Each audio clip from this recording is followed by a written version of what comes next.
Have you ever bought a jar of dried herbs only to find it smells, well, like nothing? What if I told you that you could make your own dried herbs at home, fresher, cheaper, and way more flavorful? Let's explore how to dry herbs the easy way and why you absolutely should. Sure, you could grab a $1 jar of Italian blend from the store. But most store-bought herbs have been sitting there for months, losing flavor every day. When you dry herbs at home, you keep their natural oils, flavors, and even some of their medicinal qualities.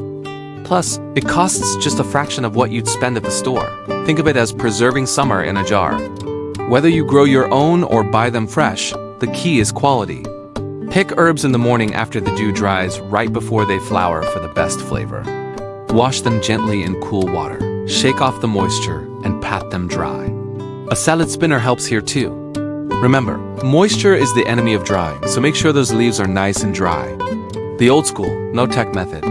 Tie small bundles of herbs with twine and hang them upside down in a dry, shaded area. Cover them with a paper bag with holes for airflow to keep out dust. In about a week or two, you'll have perfectly crisp herbs ready to crumble. Need them faster? Use your oven. Set it to the lowest temperature, around 170 degrees Fahrenheit, 75 degrees Celsius. Spread the leaves on a tray and check every 20 minutes. They're done when they crumble easily. Just let them cool before storing. This one's perfect for small batches. Sandwich herbs between paper towels and microwave for 30 seconds at a time until they're crisp. Quick, easy, and surprisingly effective. If you have a food dehydrator, that's the most precise method. Low heat, steady airflow, and consistent results. Just set it to around 95 degrees Fahrenheit to 115 degrees Fahrenheit and check every couple of hours. Store your dried herbs in airtight jars. Glass works best, and keep them in a cool, dark place. Label them with the name and date.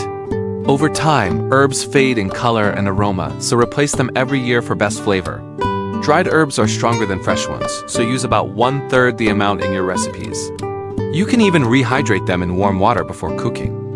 And here's a fun idea: mix your own custom herb blends. A little rosemary, oregano, and thyme? Boom, your own Mediterranean mix. They also make amazing homemade gifts. Drying herbs at home isn't just a kitchen hack, it's a way to connect with nature, save money, and elevate your cooking.